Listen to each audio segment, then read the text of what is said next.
Hey family, it's your girl Alyssa Nicole. I'm an integrated plant-based lifestyle coach and the founder of Living Blyss.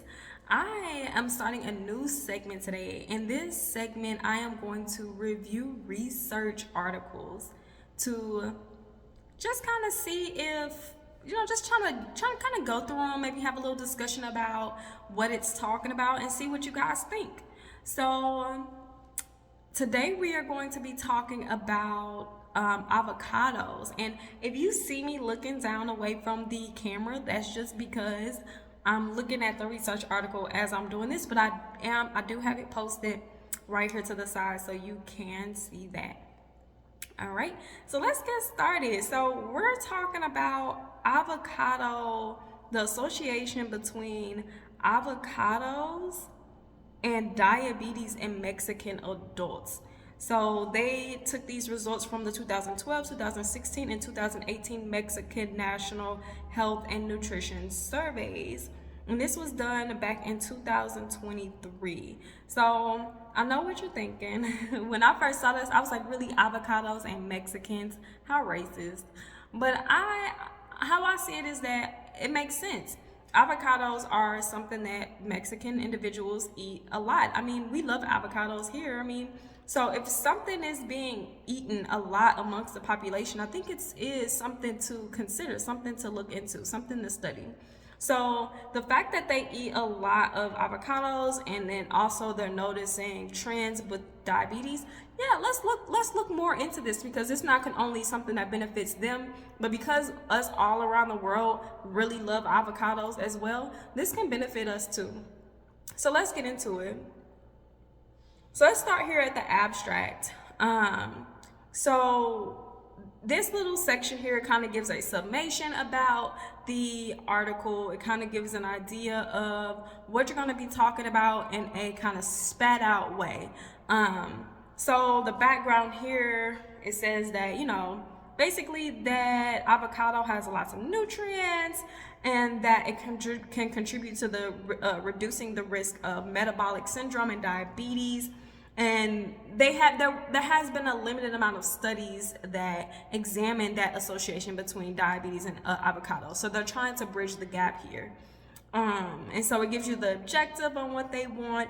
And then basically it tells you what they concluded right here. So they basically concluded that avocado consumption was associated with a lower risk of diabetes. And they found that this was the case in women only, but not men. And again, these are Mexican women and not men. So let's go down and we're going to talk a little bit about, get more into that background to understand a little bit more about avocados and a little bit more about the population that they're working with. So they were working with ages 20 to 79. So this is a large age group. And they acknowledged that diabetes among this group of individuals has been prevalent, has been growing globally.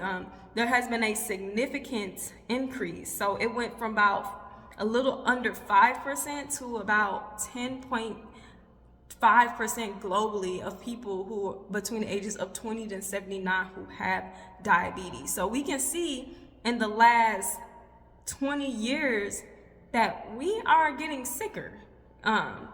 And so we know that things help this. This is our lifestyle. And they tell you, it says, lifestyle changes such as a dietary modification can help decrease your risk.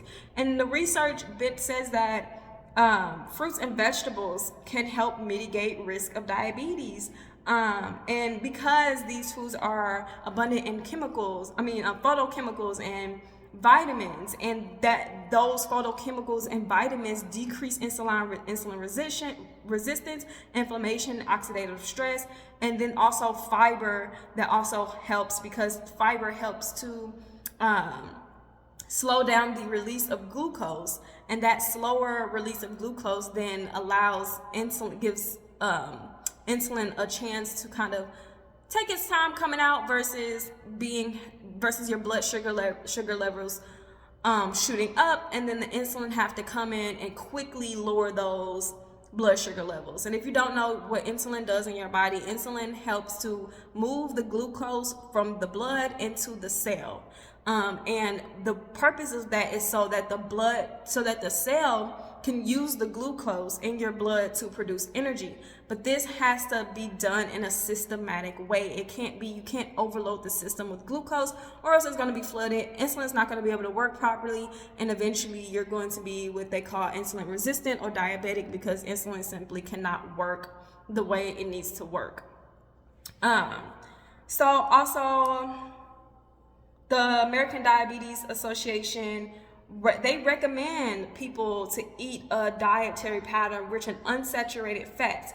And a Hass avocado, which Hass avocados are avocados that are typically abundant here in the United States. Those are the ones that we ship over from Mexico.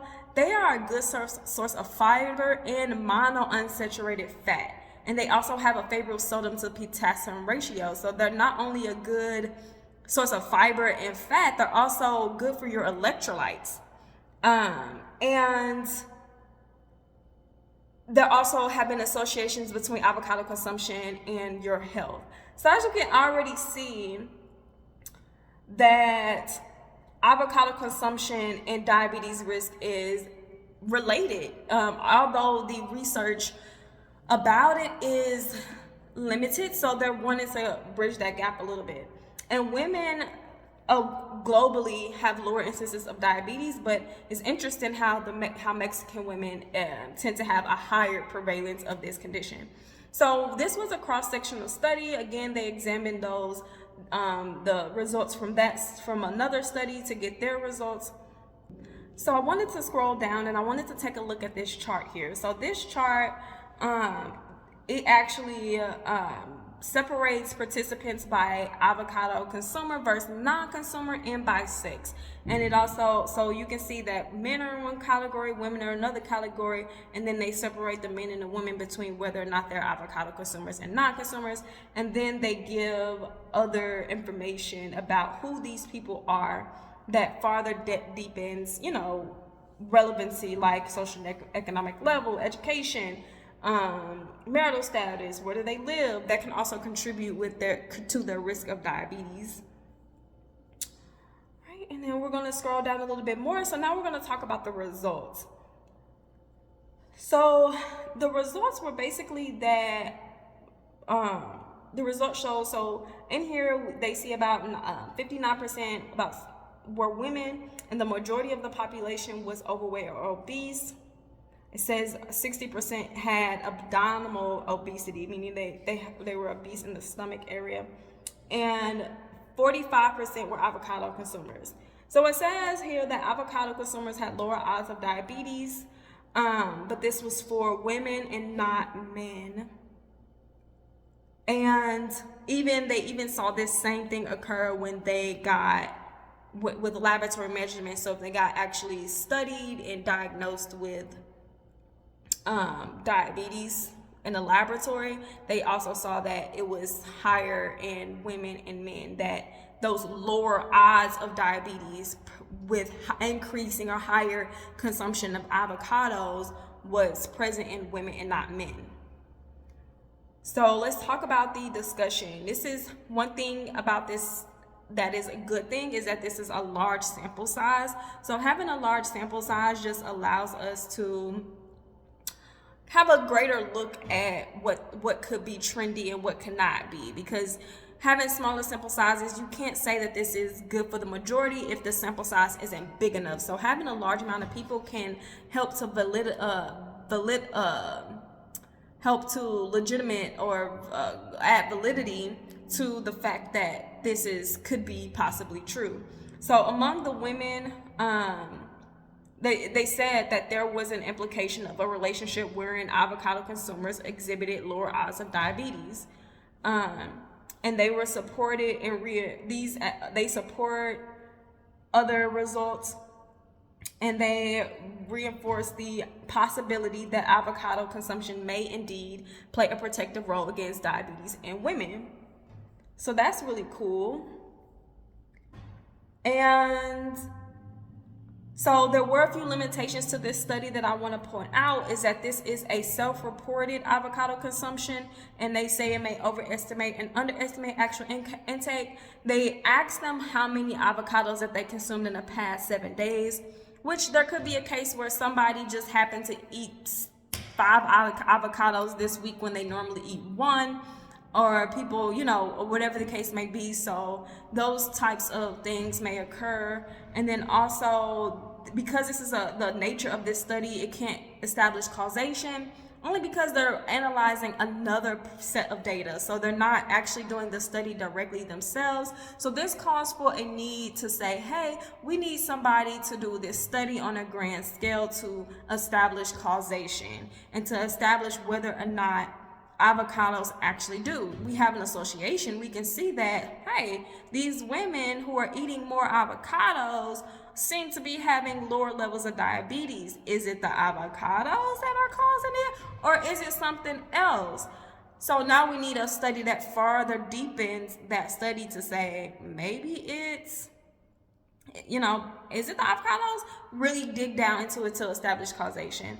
So the thing I really love about research papers is all of these sources. So after you're finished reading this, and I'm going to make sure that I link this research article in the description, go ahead and browse through their resources and their references so that you can better see, better learn and understand and deepen your knowledge. So thank you for staying tuned with this new series that I'm doing, where I go through research articles and just kind of chat with you about them. So tell me in the comment section, what do you think? Are you going to increase your intake of avocados, or are you just going to stay pooey with this? Let me know. Thanks.